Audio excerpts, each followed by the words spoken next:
I am old now, my hands twisted like the roots of the ahuehuete trees that once lined our canals. The ink I grind is not the fine lampblack I used in Moctezuma's court, but common charcoal mixed with pulque, scratched onto hidden amate paper by candlelight. My name is Chimalpopoca, and I was a tlaquilo, a keeper of memory, a painter of glyphs, in the palace of the Huey Tlatoani when the bearded strangers came from the eastern sea. 40 years have passed since Tenochtitlan burned, since the temples fell and the lake ran red with our blood.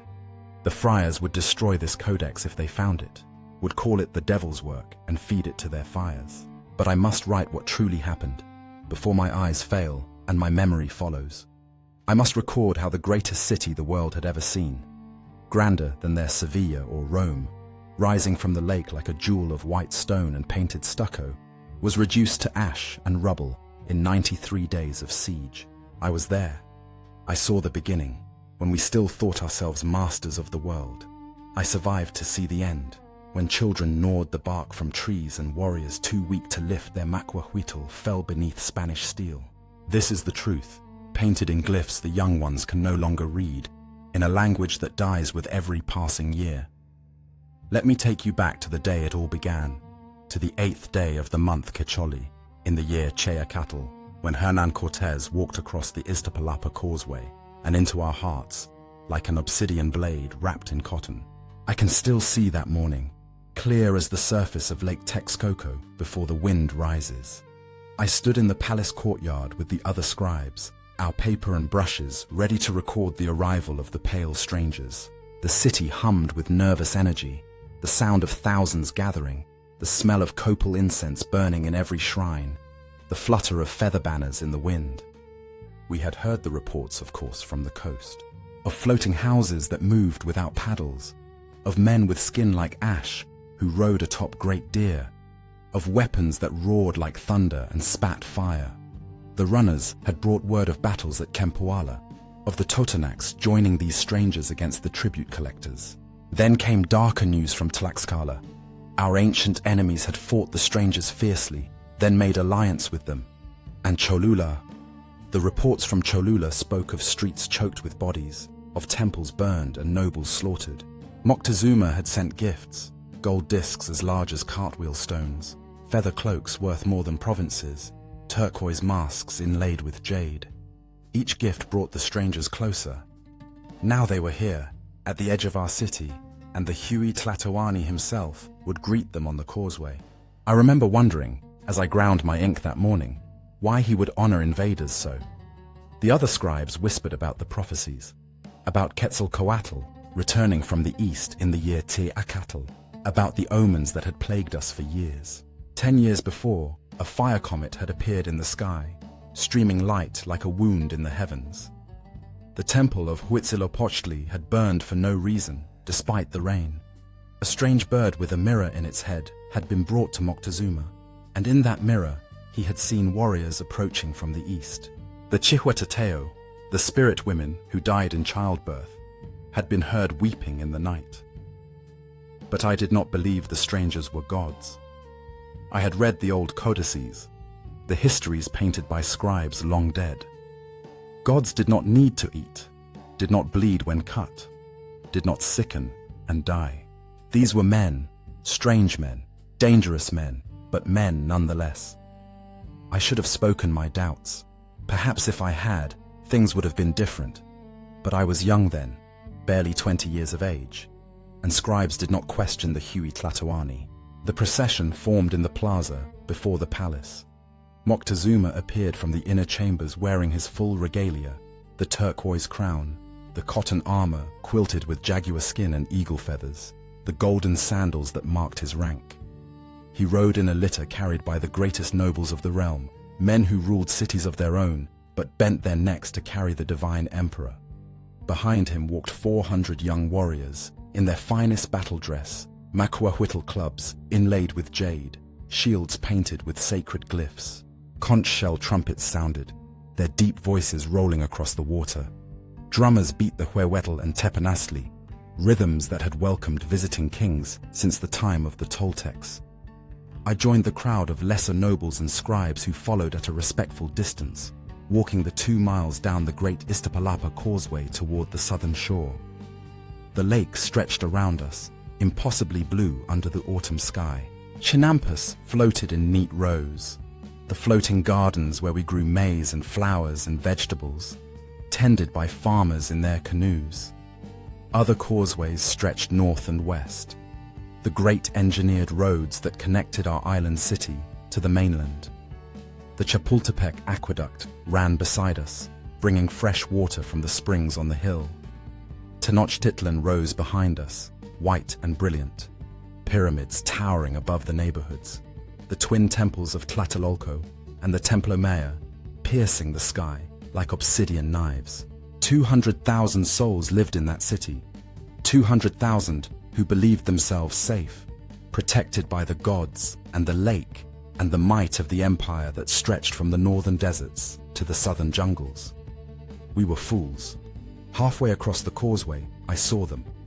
At first, just a dark mass against the trees on the far shore. But as we drew closer, the details emerged.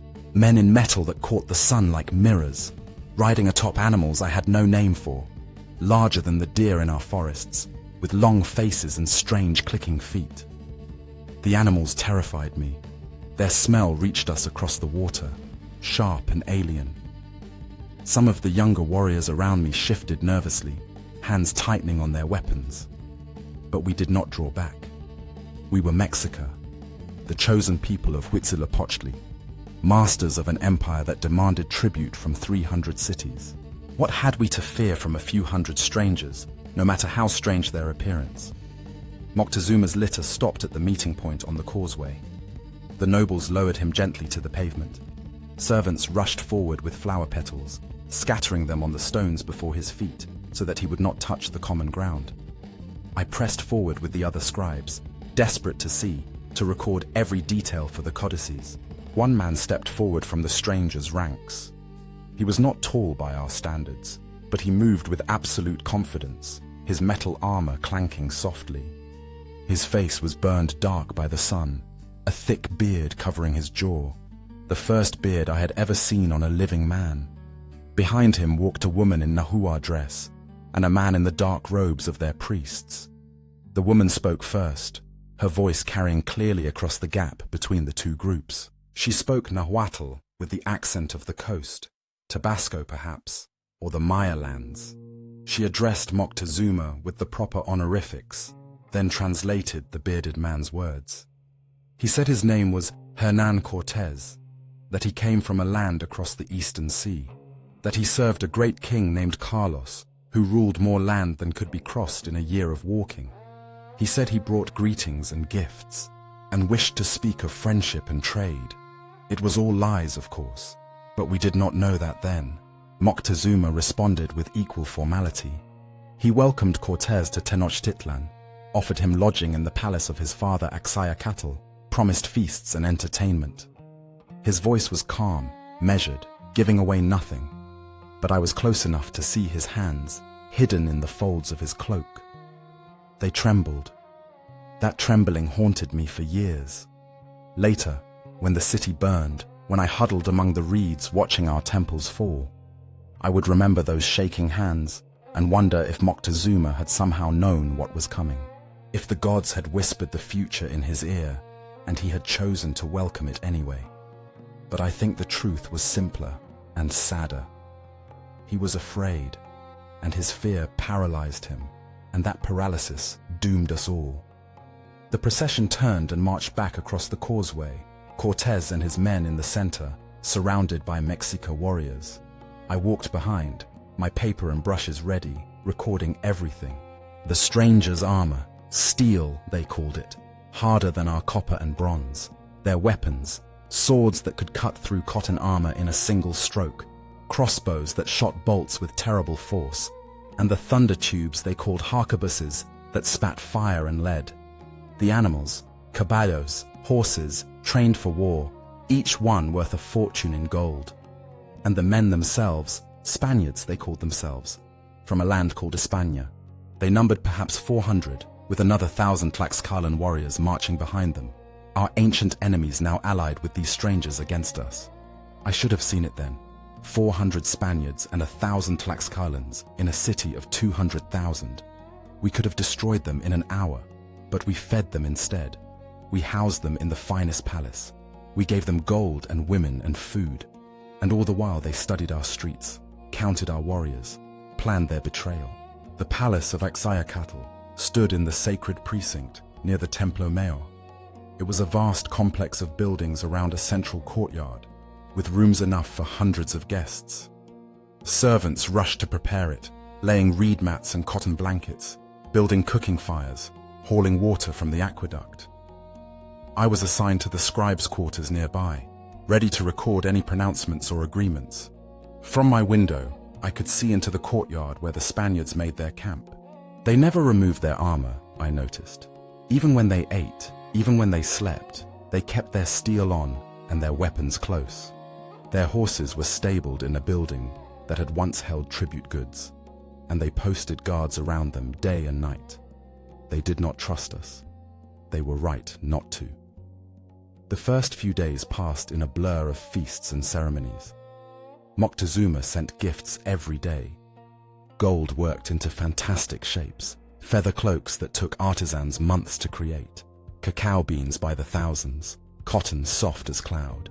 Cortez received each gift with thanks, then had his men melt down the gold into bars.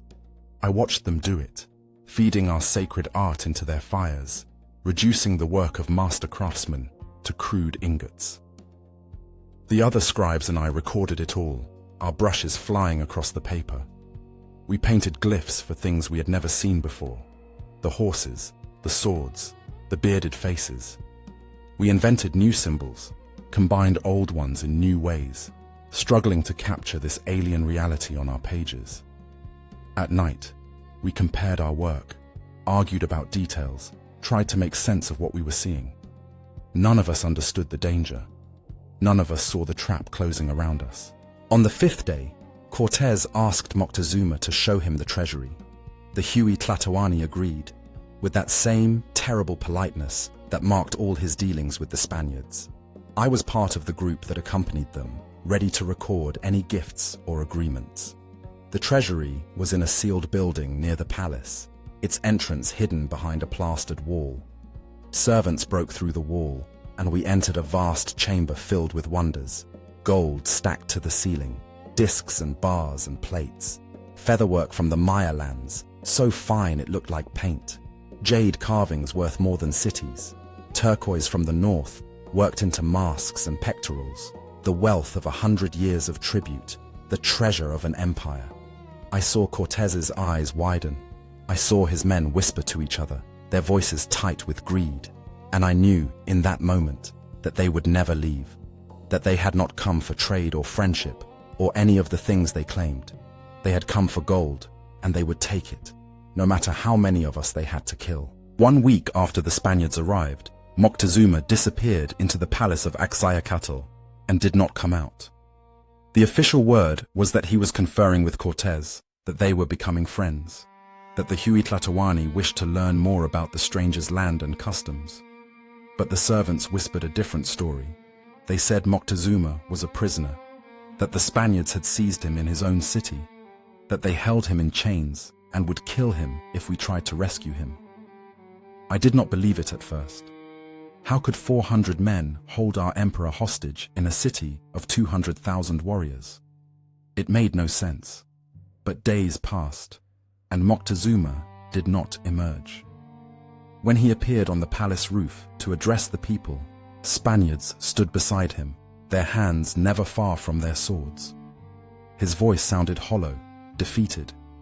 He told us to remain calm, to pay tribute to the stranger's king as we paid tribute to him, to accept these new masters with grace. The crowd below received his words in stunned silence. Then someone shouted a curse, and someone else threw a stone. The Spaniards pulled Moctezuma back inside, and we saw him no more that day. The months that followed had the quality of a nightmare. Familiar things twisted into strange shapes, the normal order of the world slowly collapsing.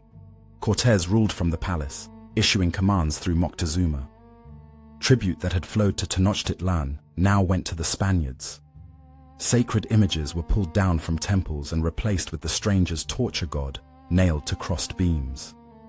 Nobles who resisted disappeared in the night. The people grew restless, angry, afraid. The market at Tlatelolco still functioned, but tension hummed beneath the surface like cicadas before rain. I continued my duties, recording everything, but I no longer knew who I was recording for. The codices I painted were hidden away each night, not displayed for the Huey Tlatoani's review. I began to understand that I was not recording current events, but creating testimony for the future, evidence of what had been done to us, if anyone survived to read it. In the month of Toxcatl, when spring flowers bloomed on the Chinampas and the city prepared for the great festival honoring Tezcatlipoca, Cortés left Tenochtitlan. Word had come that other Spaniards had landed on the coast, sent by the governor of Cuba to arrest Cortés for exceeding his authority. He took most of his men and marched east to confront them, leaving a man named Pedro de Alvarado in command with 80 soldiers. We breathed easier with Cortés gone. Alvarado was cruel where Cortés was calculating, stupid where Cortés was cunning. The nobles began to plan, not openly, not yet, but in whispers and glances.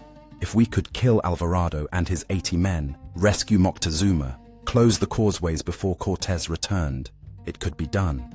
But we would need to move carefully, to wait for the right moment. The Toxcatl festival seemed perfect. A great gathering in the plaza before the Templo Mayor, thousands of people, warriors in full regalia performing the sacred dances. In the chaos of the celebration, anything could happen. We did not know that Alvarado was planning too. The festival began at dawn on the appointed day. I stood in my usual place in the palace courtyard with the other scribes, ready to record the ceremonies for the codices. The plaza was packed with people, nobles in their finest clothes, warriors in jaguar skins and eagle feathers, common folk from every neighborhood of the city. The drums began, their deep voices rolling across the lake. The conch shells sounded, and the dancers emerged from the Templo Mayor, young men chosen for their skill and beauty, wearing the regalia of Tezcatlipoca himself. They moved in the ancient patterns, feet striking the stone in rhythms older than memory.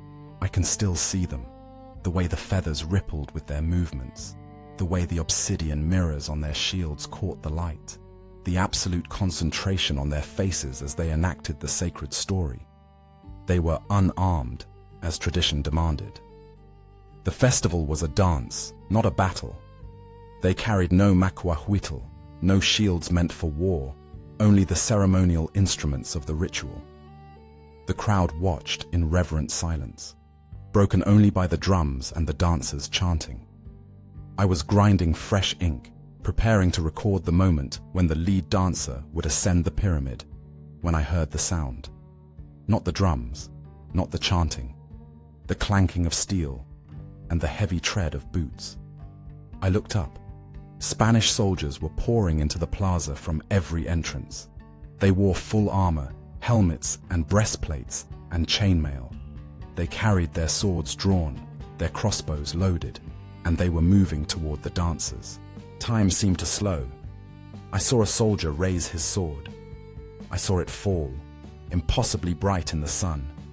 I saw blood spray across white stone. Then the screaming started. The Spaniards fell upon the dancers like jaguars on deer.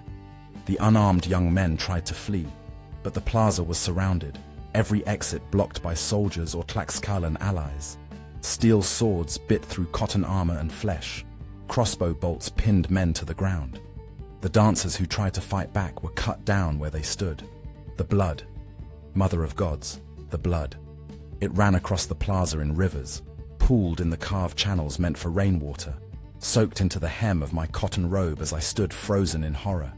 The smell hit me like a fist, copper and shit, and the sweet sick smell of opened bodies. Men screamed for mercy in Nahuatl. The Spaniards laughed and killed them anyway. I saw a soldier grab a young dancer by his feathered headdress, pull him close, and open his belly with a single stroke. The boy's intestines spilled out, steaming in the cool morning air. He fell to his knees, trying to push them back in, his eyes wide with shock. The soldier stepped over him, and moved on to the next victim. I saw another group of Spaniards corner a cluster of nobles who had come unarmed to watch the festival. They cut them down methodically, like farmers harvesting maize, bodies piled up. The screaming went on and on. I stood in the courtyard, my brush falling from my fingers, my paper forgotten. Around me, the other scribes stood equally frozen, faces slack with disbelief. This could not be happening. Not here, not in the sacred plaza, not to unarmed dancers performing a holy ritual. It was impossible. It was obscene. It was happening. The massacre lasted perhaps an hour, though it felt like days. When it ended, the plaza was carpeted with bodies. 300, perhaps 400 dead. Nobles, warriors, dancers, common folk who had been too slow to flee. The survivors huddled in corners or fled down the streets, carrying the news to every neighborhood. The city erupted. War cries echoed from the rooftops. Warriors poured into the streets, armed with everything they could grab. Macuahuitl, atlatl darts, stones, burning brands. They converged on the palace of Toxcatl, surrounding it, trapping the Spaniards inside. I fled from the courtyard as the first stones struck the walls. I ran through streets I barely recognized, past neighbors I had known for years who now wore paint and carried weapons, past temples where priests were screaming for vengeance, past the canal where bodies already floated face down in the water. I made it to my quarters in the Scribe's district and barred the door. Through the window, I could hear the roar of the city at war, drums and conch shells and the shrieks of the dying. Smoke rose from somewhere near the palace. The sound of steel on obsidian rang like terrible music. I huddled in the dark and prayed to gods I was no longer sure were listening. The siege of the palace lasted 7 days. I ventured out only to get food and water, moving like a shadow through streets, transformed into battlefields. Warriors held the causeways, preventing any escape. Others massed around the palace, hurling stones and darts, trying to burn the building down. The Spaniards fired their harquebuses from the rooftops, each shot dropping a warrior. But there were only 80 Spaniards and thousands of us. Slowly, inevitably, they were dying. On the 3rd day, they brought Moctezuma out. He appeared on the roof, wearing his crown, his hands bound. Alvarado stood beside him with a sword at his throat. The Huey Tlatoani called down to the crowd, his voice barely audible over the roar of battle. He begged us to stop fighting, to let the Spaniards go in peace, to avoid more bloodshed. Someone threw a stone. It struck Moctezuma in the head, and he fell. The Spaniards dragged him back inside. We never saw him alive again. The stories of what happened next contradict each other, as stories do. Some say the stone killed him, that our people murdered their own emperor in rage and grief. Others say the Spaniards killed him that night, that they had no more use for their hostage and cut his throat like a sacrificial victim.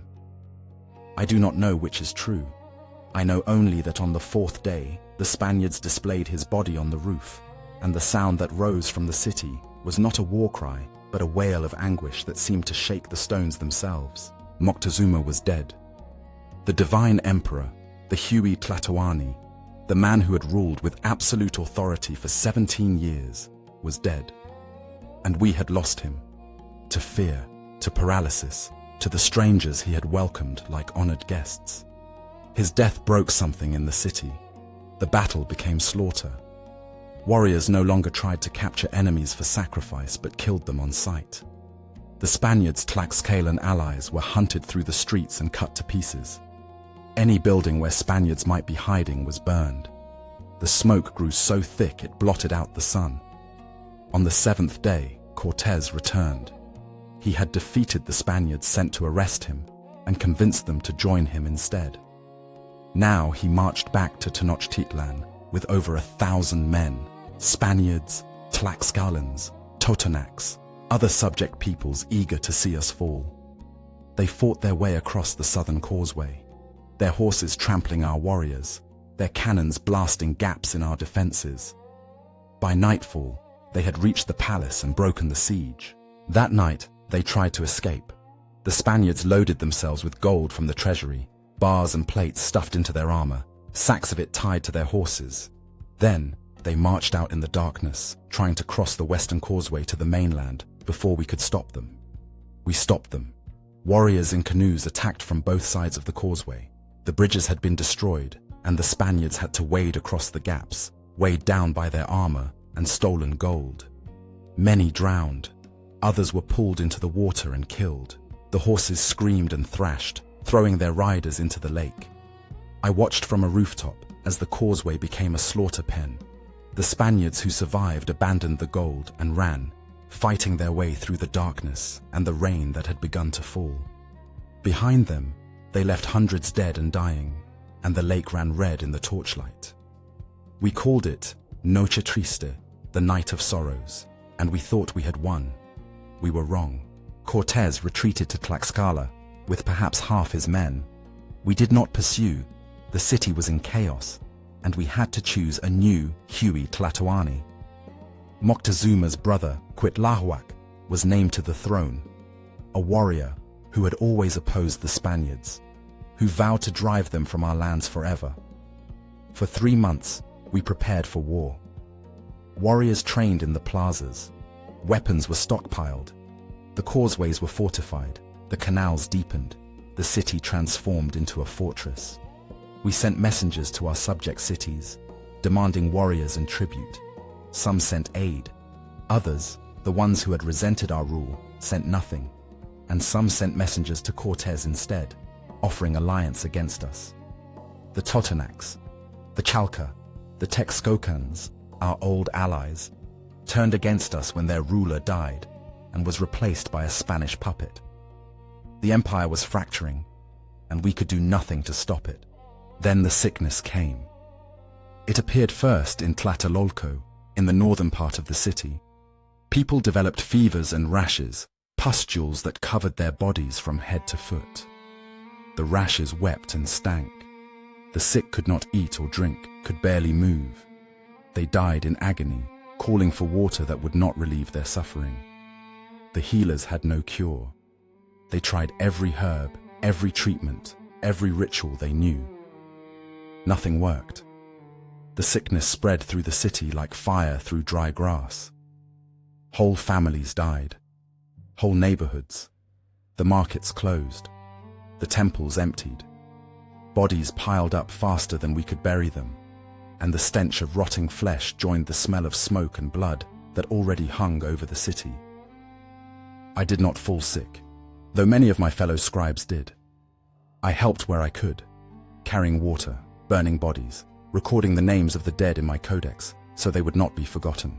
But mostly I watched, helpless, as the city I loved died around me. Cuitlahuac himself fell sick in the month of Atamostli, barely 3 months after taking the throne.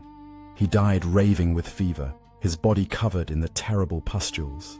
They named a new Huey Tlatoani, Cuauhtemoc, young and fierce, Ahuitzotli's son, a warrior who would not yield. But by then, it was already too late. The sickness had killed tens of thousands. The survivors were weakened, dispirited, terrified. And Cortés was coming back. He returned in the spring, in the month of Tlacaxipehualitztli. But he did not march blindly across the causeways this time. He had spent the winter in Tlaxcala building ships. 13 brigantines, flat-bottomed boats with sails and cannons, designed to sail on the lake itself. He launched them from Texcoco, on the eastern shore, and suddenly, our greatest defense became our greatest vulnerability. The lake had always protected us. Enemy armies could only approach on the narrow causeways, where we could defend easily. But now, the Spaniards controlled the water.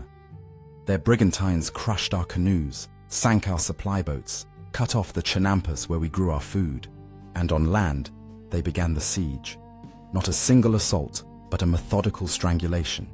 They cut the Chapultepec aqueduct, ending our supply of fresh water. They took the causeways one by one, fortifying them with Spanish and Tlaxcalan troops. They burned the chinampas, destroying our food supply.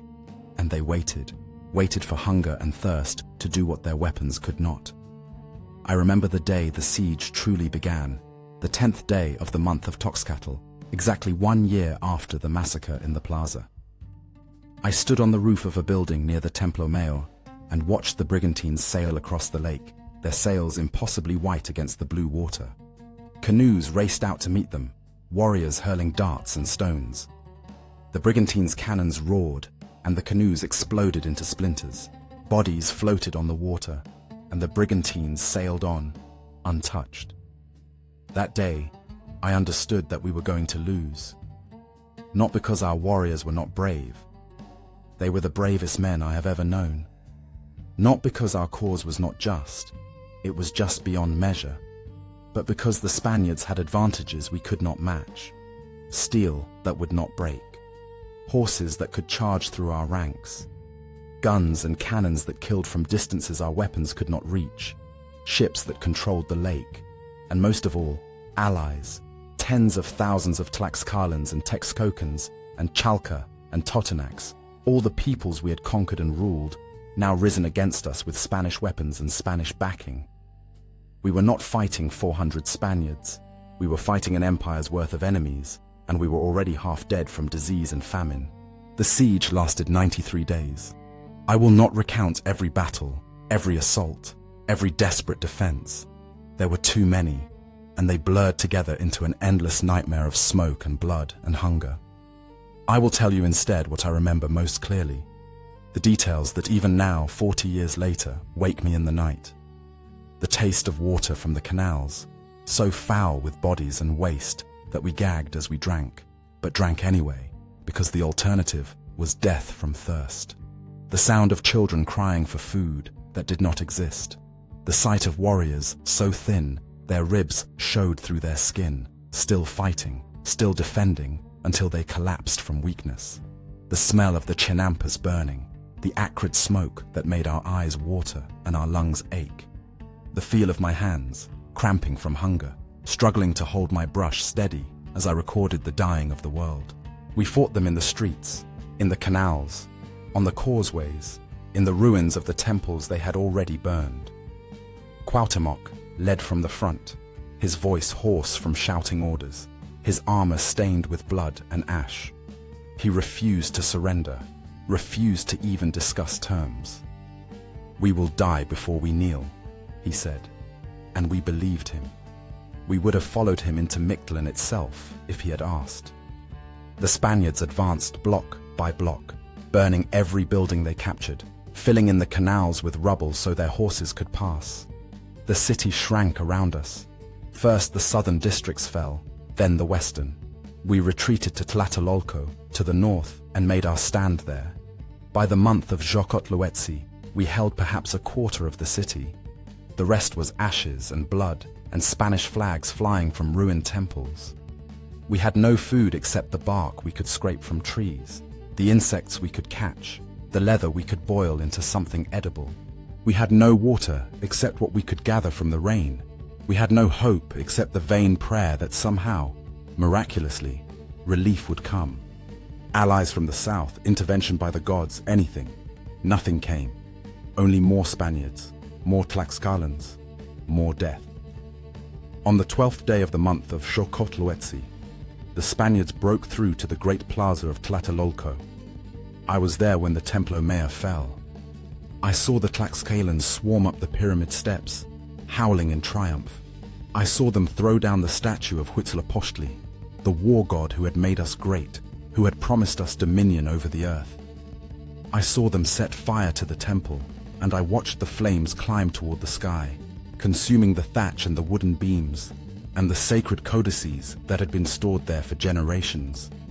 The heat was tremendous. The smoke turned day to night.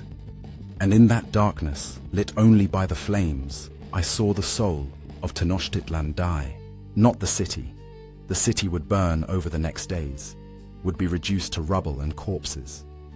But the idea of the city, the belief that we were chosen, that we were mighty, that we could not fall, that died in the flames of the Templo Mayor, and all of us who watched knew it.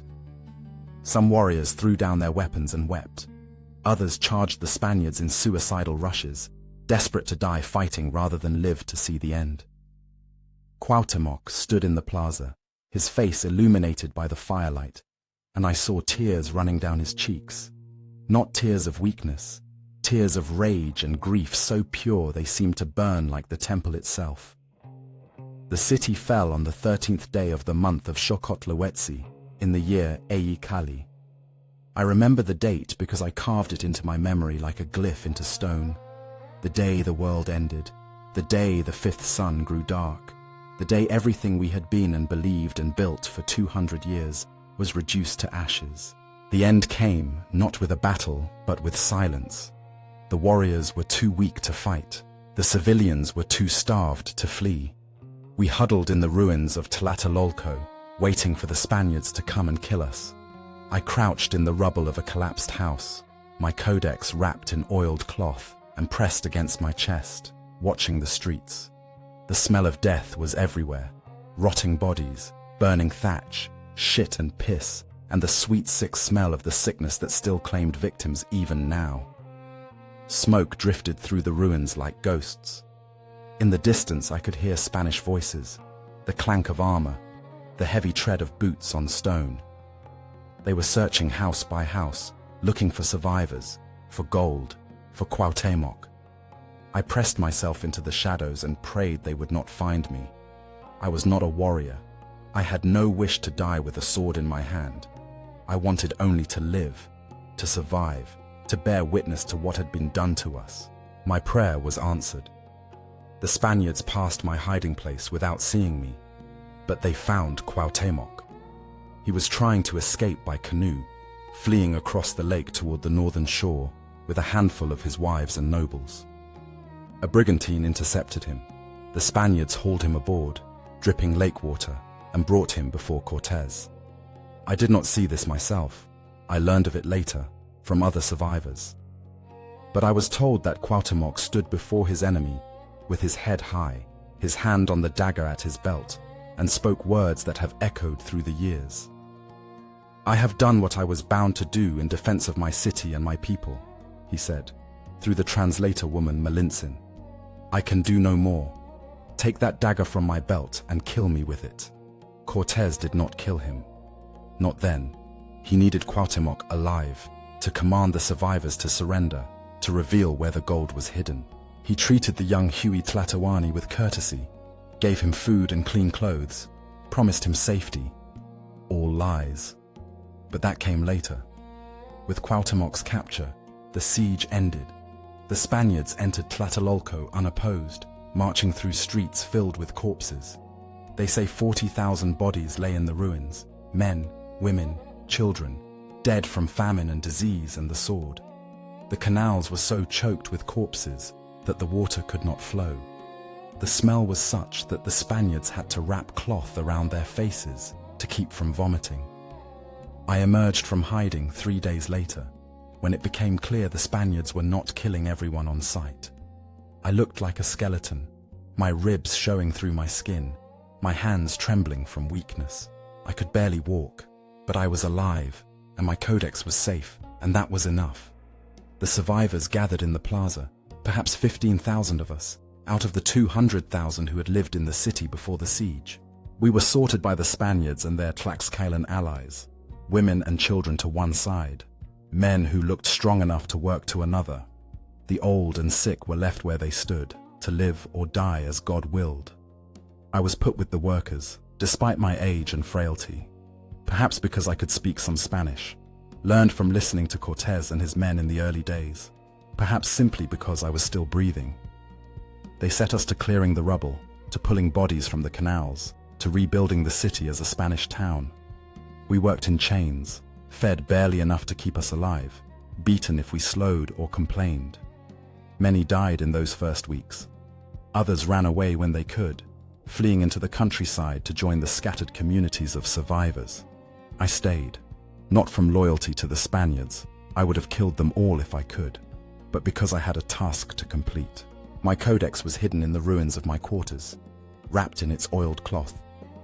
Each night, after the work was done, I would slip away and add a few more glyphs, recording what had happened that day. It was dangerous. The friars had forbidden us to keep the old codices, called them idolatry and devil worship, but I did not care. Let them catch me. Let them burn me. I would write the truth before I died. Cuauhtémoc they tortured. Cortés wanted gold, the treasure that had been hidden before the fall, and the young Huey Tlatoani would not tell him where it was. So they burned his feet. I heard the screams from my work gang, heard them echo across the ruins of the city. They burned his cousin's feet too, and the cousin begged Cuauhtémoc to tell them, to end the agony. Cuauhtémoc turned to him and said, "Am I taking my pleasure in a bath?" The cousin fell silent. Cuauhtémoc never told them where the gold was. I do not think there was any gold left to find. We had thrown most of it into the lake during the siege, hurled the Spaniards' stolen treasure back into the water rather than let them have it.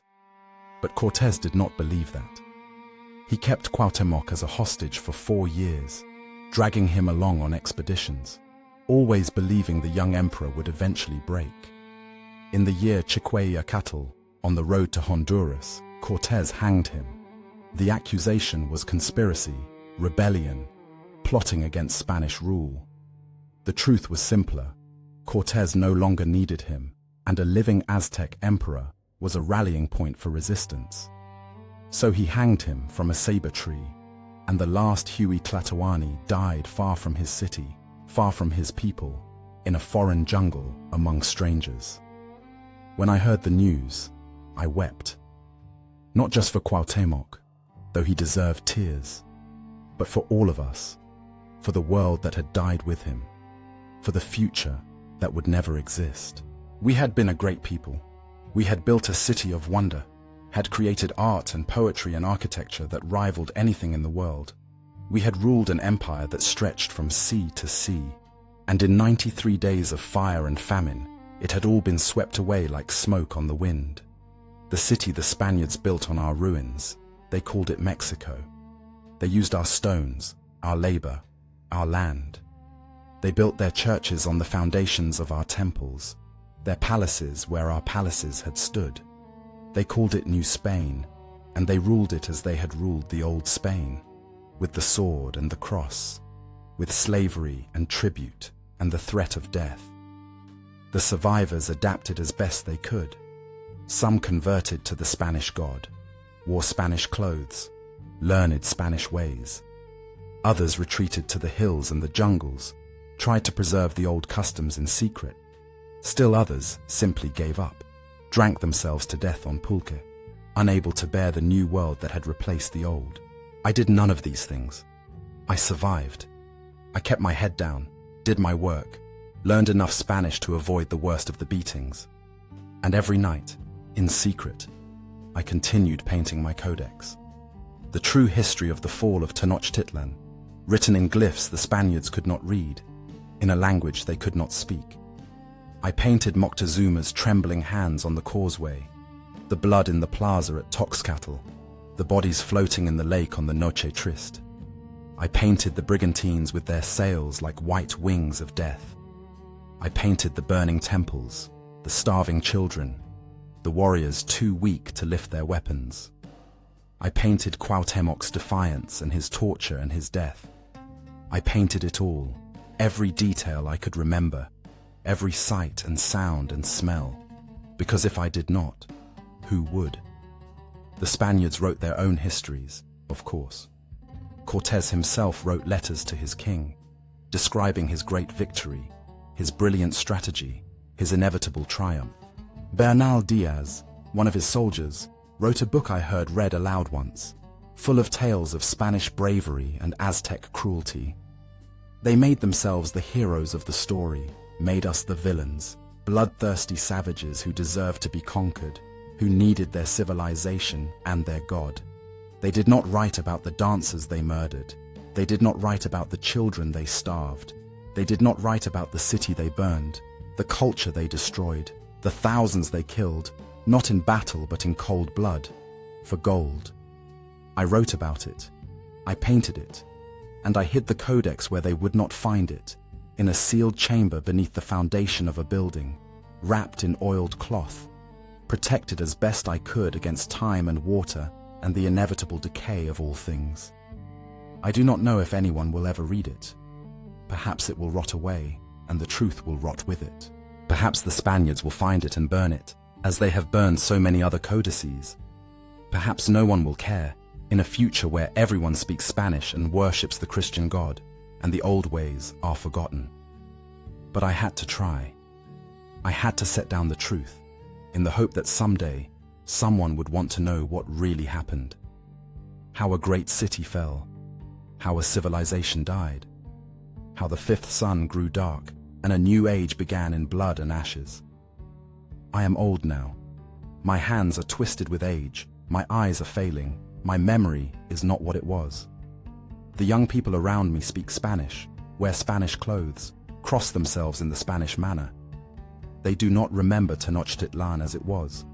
They know only Mexico City, know only Spanish rule, know only the world the conquerors made. Sometimes they ask me about the old days, about the time before the Spaniards came. I tell them what I can, though I do not think they truly understand. How can they?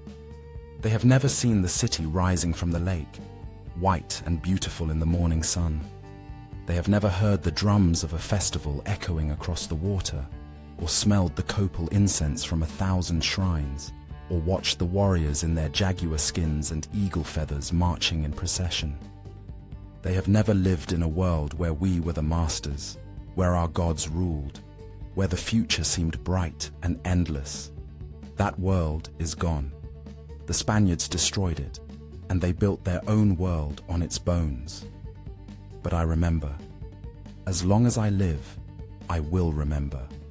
And when I die, the Codex will remain, hidden in the darkness, waiting for someone to find it, waiting for someone to read it, waiting to speak the truth that the conquerors tried to silence. I think often about what we could have done differently. If Moctezuma had been stronger, if he had killed Cortez on that first day on the Causeway, instead of welcoming him with flowers and gold. If we had not been divided, if the Tlaxcalans and Texcocans and Totonacs had not turned against us, if the sickness had not come, had not killed so many, had not weakened us at the crucial moment, would it have mattered? I do not know. The Spaniards had steel and horses and guns. They had ships that could cross the ocean, bringing more men, more weapons, more reinforcements. Even if we had killed Cortez, others would have come. Even if we had won the first battles, we would have lost eventually. They were too many, too determined, too greedy, and we were still fighting the old wars, the wars of tribute and dominance and sacrifice. We did not understand that this was different, that this was not conquest, but extermination, not empire, but colonization. By the time we understood, it was too late. But perhaps I am wrong. Perhaps if we had been united from the start, if all the peoples of these lands had stood together against the invaders, we could have driven them into the sea. The Spaniards were few at first. They were far from home, in a strange land, surrounded by millions who had every reason to hate them. If we had joined together, Mexica and Tlaxcalan, Totonac and Texcocan, Tarascan and Maya, if we had set aside our old grievances and fought as one people against the invaders, perhaps the story would have been different, but we did not. We fought each other as much as we fought the Spaniards. We let old hatreds divide us. We helped the conquerors destroy us, because we thought we could use them against our enemies and then dispose of them later. We were fools, and we paid the price. There is a question I have asked myself 1,000 times in the 40 years since the fall. Why did the gods allow it? Why did Huitzilopochtli, who promised us dominion, let the Spaniards burn his temple? Why did Quetzalcoatl, who was supposed to return and restore the Golden Age, never come? Why did Tezcatlipoca, the capricious lord of fate, turn his face away when we needed him most? I do not have an answer. Perhaps the gods were angry with us for some transgression. Perhaps they were testing us, and we failed. Perhaps they were never as powerful as we believed. Or perhaps the Spanish god is stronger. Or perhaps there are no gods at all, only the cruelty and chaos of the world. I do not know. I know only that we prayed, and we fought, and we died, and the gods did not save us. If they exist, they were silent. If they do not, we were alone. But I think sometimes that the gods are not what matter. What matters is what we built, what we created, what we were. The city that rose from the lake was a wonder, not because the gods made it, but because we made it. Human hands, human minds, human dreams, given form in stone and water and light. The codices we painted, the poetry we spoke, the rituals we performed, these were not handed down from heaven, but created by us, by mortal men and women who sought meaning in a chaotic world. The Spaniards can destroy the temples, burn the codices, kill the people, but they cannot destroy the fact that we existed, that we built something beautiful and terrible and grand. That truth remains, even if no one remembers it, even if my codex rots away unread, even if the last person who speaks Nahuatl dies and the language dies with them. We existed, we mattered, and that can never be taken away. I am dying. I feel it in my bones, in the labored rasp of my breath, in the way the world seems to grow dim even in bright sunlight. I will not see another rainy season, perhaps not another moon.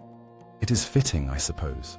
I have lived 40 years past the fall, 40 years of watching the world change, of seeing the old ways die and the new ways take root.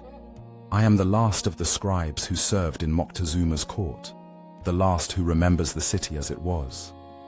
When I die, that memory dies with me, unless the codex survives, unless someone finds it, reads it, understands what we were. That is my hope, fragile as a reed in the wind. That someday, someone will care enough to look, to dig through the rubble of the city the Spaniards built, to find the hidden chamber where I sealed away the truth. That they will unwrap the oiled cloth, spread out the pages, and see the glyphs I painted with such care.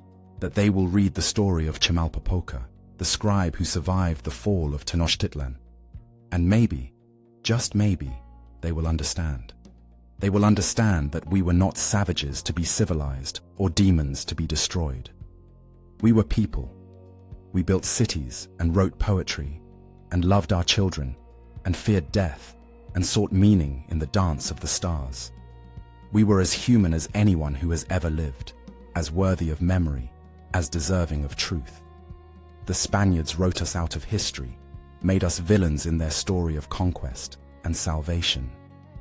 But we were the heroes of our own story, and that story deserves to be told.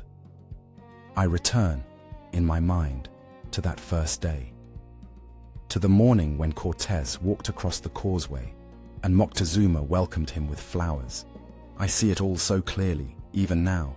The sun on the water, the smell of copal smoke, the sound of the drums, the flutter of the feather banners in the wind.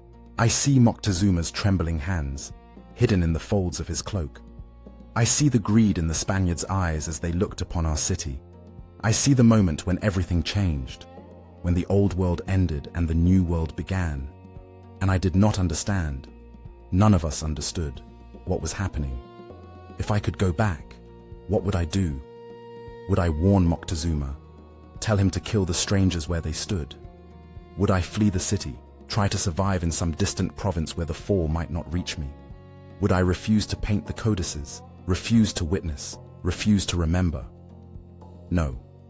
I would do the same as I did then.